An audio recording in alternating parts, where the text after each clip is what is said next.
तुम अगर साथ देने का वादा करो मैं लंबा चौड़ा कद, स्मार्ट लुक और खनकती दमदार आवाज। तेरी आँखों के सिवा दुनिया में रखा।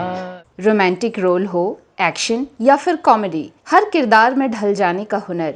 मेरे सामने वाली खिड़की में एक चांद का टुकड़ा रहता।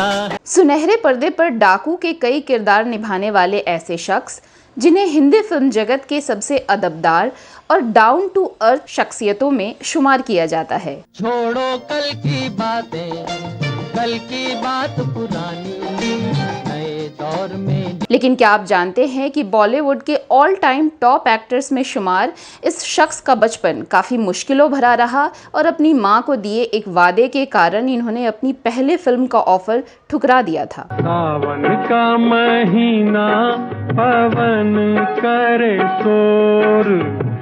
क्या आप मानेंगे कि इन्होंने जिस सफल अदाकारा से प्यार किया, शादी की और ताउम्र उनके लिए वफादार रहे, ये उनकी पहली पसंद नहीं थे और इनकी पत्नी शादी से पहले करीब 1 दशक तक बॉलीवुड के शोमैन राज कपूर के साथ रिलेशनशिप में रहीं। चलो एक बार फिर से अजनबी बन जा। और क्या आप यकीन करेंगे कि एक दिग्गज अभिनेता और बेहद लोकप्रिय राजनेता रह चुके इस अभिनेता पर देशद्रोही के पिता होने का आरोप लगा था। ना मैं भगवान हूँ ना मैं शैतान हूँ, अरे दुनिया जो आगे बताएंगे इस एक्टर टर्न पॉलिटिशियन की जिंदगी से जुड़े और भी शॉकिंग ट्रुथ्स। आप देखते रहिए बॉलीवुड के रोचक किस्से वेदिका के साथ।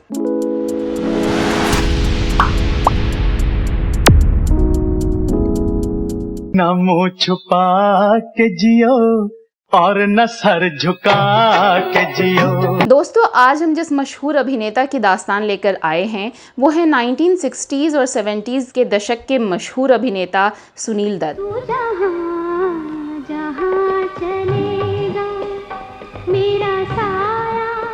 सुनील दत्त को फिल्म इंडस्ट्री में बहुत ही सुलझे और शांत स्वभाव के एक्टर के तौर पर जाना जाता है। वो नहीं केवल एक एक्टर रहे बल्कि फिल्म डायरेक्शन और प्रोडक्शन में भी कामयाब रहे और आगे चलकर एक लोकप्रिय पॉलिटिशियन भी बने। लेकिन उन्होंने अपने जीवन में शुरुआत से लेकर अंत तक बहुत उतार चढ़ाव देखे। पगड़ी तो अपनों ने उछाल दी। बेटा तो अपना ही है, माफ कर दीजिए ना उसे। बस पार्वती बस। सुनील दत्त का जन्म ब्रिटिश इंडिया में 6 जून 1929 को झेलम जिले के खुर्द गांव में हुआ था, जो अब पाकिस्तान में है। सुनील दत्त के पिता का नाम दीवान रघुनाथ दत्त और मां का नाम कुलवंती देवी था। सुनील के एक भाई और एक बहन भी थीं। इनके माता पिता ने इनका नाम बलराज दत्त रखा, लेकिन फिल्मों में आने के बाद इन्होंने अपना नाम बदलकर सुनील कर लिया। भारत की आज़ादी और फिर बंटवारे के बाद इनका परिवार पाकिस्तान से हिंदुस्तान चला आया और ये लोग लखनऊ शिफ्ट हो गए। इसके बाद सुनील दत्त ग्रेजुएशन करने मुंबई चले गए। मुंबई में पढ़ाई के साथ साथ इन्होंने बॉम्बे बेस्ट बसों में कंडक्टर की नौकरी करनी शुरू कर दी ताकि अपना खर्च खुद चला सकें। कॉलेज की पढ़ाई के बाद सुनील दत्त ने किसी तरह रेडियो सिलोन पर अनाउंसर की नौकरी पकड़ ली और वहां अनाउंसर के रूप में अपनी अच्छी खासी पहचान बना ली। इस दौरान इन्हें उस जमाने के टॉप एक्ट्रेस नरगिस का इंटरव्यू करने का भी मौका मिला, जो आगे चलकर इनकी पत्नी बनी। इनके बारे में किस्सा मशहूर है कि उस इंटरव्यू के दौरान ये नरगिस से एक भी सवाल ठीक से नहीं पूछ पाए थे। कहना है आज तुम। सुनील दत्त रेडियो पर लिप्टन की महफिल नाम का शो होस्ट करते थे। इस शो के लिए 1953 में आई फिल्म शिकस्त के लिए ये दिलीप कुमार का इंटरव्यू कर रहे थे। इसी दौरान इनकी मुलाकात डायरेक्टर रमेश सहगल से हुई। रमेश सहगल सुनील की अट्रैक्टिव पर्सनालिटी से काफी इम्प्रेस हुए और उन्होंने सुनील को स्क्रीन टेस्ट के लिए आने को कहा। टेस्ट हुआ और सहगल साहब ने इन्हें अपनी अगले फिल्म में साइन कर लिया। साथ ही 300 रुपये फीस देने का भी वादा किया। सुनील दत्त के दिल में हमेशा से ही एक्टर बनने की तमन्ना थी। ऐसे में रमेश सहगल का ये ऑफर पाकर सुनील काफी खुश हुए, लेकिन फिर अचानक उन्हें अपनी मां को दिया एक वचन याद आ गया। दरअसल सुनील की मां चाहती थीं कि ये पहले अपनी पढ़ाई पूरी करें फिर एक्टिंग की दुनिया में जाएं। सुनील परेशान होकर सहगल के पास गए और कहा कि मां को किए वादे के कारण मैं ये फिल्म नहीं कर सकूंगा। सुनील की बात सुनकर सहगल काफी प्रभावित हुए और उन्होंने सुनील को गले लगाकर कहा, पहले तुम पढ़ाई पूरी कर लो फिर फिल्म शुरू करेंगे। अपना वादा निभाते हुए उन्होंने 2 साल बाद 1955 में सुनील को लेकर फिल्म रेलवे प्लेटफॉर्म बनाई। ये सुनील दत्त की एक्टिंग करियर की पहली फिल्म थी। इतना न मुझसे तू प्यार बढ़ा कि मैं एक बादल आवारा। ये फिल्म तो कुछ खास कमाल नहीं दिखा पाई, लेकिन इसमें सुनील के काम पर डायरेक्टर महबूब खान की नज़र पड़ी और उन्होंने इन्हें फिल्म मदर इंडिया के लिए साइन कर लिया। इस फिल्म ने सुनील दत्त को रातों रात स्टार बना दिया। 1957 में आई फिल्म मदर इंडिया में सुनील दत्त ने नरगिस के बेटे का किरदार निभाया। मेरे मरने से गांव की औरतों के सरों पर ओढ़नियां आ जाएंगी, किसानों के घर में अनाज आ जाएगा, उनके चूल्हे जलने लगेंगे। इस फिल्म से जुड़ी एक घटना काफी मशहूर है कि फिल्म के सेट पर सुनील दत्त ने एक भयंकर आग से नरगिस की जान बचाई और इसमें खुद बुरी तरह झुलस गए। सुनील दत्त तो शुरू से ही नरगिस के बहुत बड़े फैन थे और इस घटना के बाद नरगिस के दिल में भी सुनील के लिए प्यार पनपने लगा। रंग और नूर की बारात किसे पेश कर। हालांकि उस जमाने में दूसरे धर्म में शादी होना काफी मुश्किलों भरा हुआ करता था, लेकिन सुनील दत्त ने अपने और नरगिस के पेरेंट्स को मना लिया और 11 मार्च 1958 को दोनों शादी के बंधन में बंध गए। जब सिमट के आपकी बाहों में आ गए। यहाँ आपको बताते चलें कि नरगिस 1943 से ही फिल्मों में काम करती आ रही थीं और सुनील दत्त से शादी करने से पहले करीब 10 साल तक राज कपूर के साथ रिश्ते में थीं। राज कपूर पहले से ही शादीशुदा और 5 बच्चों के पिता थे और नरगिस ये समझ चुकी थीं कि राज कपूर अपनी पत्नी और बच्चों को छोड़कर इनसे शादी नहीं करेंगे। वो धीरे धीरे राज कपूर से दूर होने लगी और जब सुनील दत्त ने आग से उनकी जान बचाई तो इनमें नरगिस को उनके टूटे दिल को थामने वाला हमसफर भी नजर आया। सुनील दत्त को नरगिस और राज कपूर के रिश्ते के बारे में पता था, फिर भी उन्होंने नरगिस से शादी की और आखिरी समय तक नरगिस के लिए उनका प्यार बरकरार रहा। बॉलीवुड की चकाचौंध भरी दुनिया में जहां रिश्ते कपड़ों की तरह बदले जाते हैं, वहां सुनील दत्त जैसे पत्नी के लिए ताउम्र वफादार रहने वाले एक पति एग्जाम्पल हैं और आज की युवाओं के लिए एक आइडल। नैनों में बदरा छाए, बिजली से चमके। सुनील दत्त और नरगिस के 3 बच्चे हुए। बड़े बेटे संजय दत्त जो कि बॉलीवुड में जाने माने एक्टर हैं, बड़ी बेटी का नाम प्रिया दत्त जो कि एक पॉलिटिशियन हैं और छोटी बेटी नम्रता दत्त हैं जिनकी शादी कुमार गौरव से हुई जो कि सुनील दत्त के ही ज़माने के फेमस एक्टर राजेंद्र कुमार के बेटे हैं। तुम जिस पे नजर डालो उस दिल का खुदा हाफिज, कातिल के खुदा। सुनील दत्त के फिल्मी सफ़र पर वापस लौटें तो मदर इंडिया मूवी के बाद इन्हें अच्छी और बड़ी फिल्मों के ऑफर्स मिलने लगे। उनमें कई सफल फिल्में रहीं जैसे साधना, सुजाता, एक फूल 4 कांटे, छाया, झूला, मैं चुप रहूँगी, मुझे जीने दो, ये रास्ते हैं प्यार के, आज और कल, गुमराह, वक्त, ख़ानदान, आम्रपाली, मेरा साया, हमराज, मिलन, पड़ोसन, रेशमा और शेरा, प्राण जाए पर वचन न जाए, नागिन, जानी दुश्मन, शान, वतन के रखवाले और बाद के सालों में परंपरा, क्षत्रिय और मुन्ना भाई MBBS। तुम्ही मेरे मंदिर, तुम्ही मेरी पूजा। 1964 में फिल्म यादें के साथ सुनील दत्त ने फिल्म डायरेक्शन में भी कदम रखा। इस पूरी फिल्म में सिर्फ एक ही युवक की भूमिका थी जो अपने बीते दिनों को याद करता रहता है। इस किरदार को सुनील दत्त ने खुद निभाया था। बिल्कुल मेरी तरह है, बिल्कुल मेरी तरह है। होंठ, नाक, कान, एक एक चीज मुझसे मिलती जुलती। उनकी ये फिल्म बहुत सफल तो नहीं रही, लेकिन भारतीय सिनेमा के इतिहास में एक अलग रिकॉर्ड बना गई। साल 1968 में सुनील दत्त ने फिल्म प्रोडक्शन में हाथ आजमाया और पहली फिल्म बनाई मन का मीत। कैसे कैसे ये जलवे बनाए राम जी, आंखें जलती।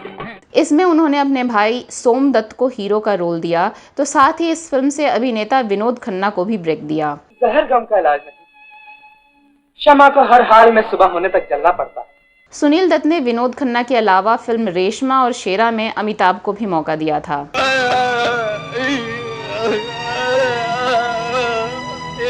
इतना ही नहीं, सुनील दत्त ने 1981 में फिल्म रॉकी से अपने बेटे संजय दत्त को भी लॉन्च किया। तेरे बिन कहीं लगता नहीं, वक्त गुजरता नहीं। सुनील दत्त ने अपनी पत्नी नरगिस के साथ मिलकर अजंता आर्ट्स कल्चरल ट्रुप नाम से एक सांस्कृतिक संस्था का निर्माण किया था, जिसके जरिए ये फिल्म निर्माण से लेकर राष्ट्र व लोक कल्याण के काम करते रहे।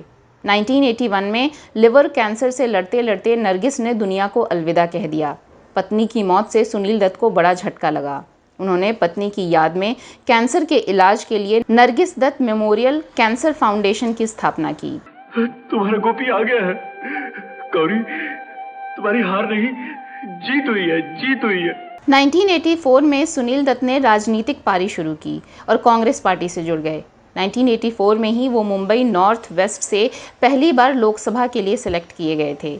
साल 1989 और 91 के आम चुनाव में भी अपनी लोकसभा सीट को इन्होंने सेफ रखा। सुनील दत्त ने अपने बेटे संजय दत्त के खिलाफ मुकदमे की वजह से साल 1996 और 98 में लोकसभा इलेक्शन नहीं लड़ा। इसके बाद दत्त साहब साल 1999, 2000 और 2004 के इलेक्शन में लोकसभा सीट पर बरकरार रहे। 2004 की मनमोहन सिंह की सरकार में वो youth affairs and sports minister बनाए गए। एक राजनेता के तौर पर सुनील दत्त ने अपने क्षेत्र के लिए बहुत काम किया और लोगों के बीच हमेशा एक लोकप्रिय नेता बने रहे। सुनील दत्त के बेटे के मुकदमे की बात चली है तो चलिए आपको बताते हैं कि कैसे सुनील दत्त जैसे एक सौम्य और शानदार शख्स और समाज सेवक पर एक देशद्रोही का पिता होने का आरोप लगा। दरअसल साल 1993 में मुंबई सीरियल बॉम्ब ब्लास्ट के बाद सुनील दत्त के बेटे संजय दत्त के घर में AK-56 राइफल और कुछ दूसरे एक्सप्लोसिव्स मिले थे। संजय दत्त को आर्म्स एक्ट और टाडा यानी कि terrorist and disruptive activities prevention act में दोषी पाते हुए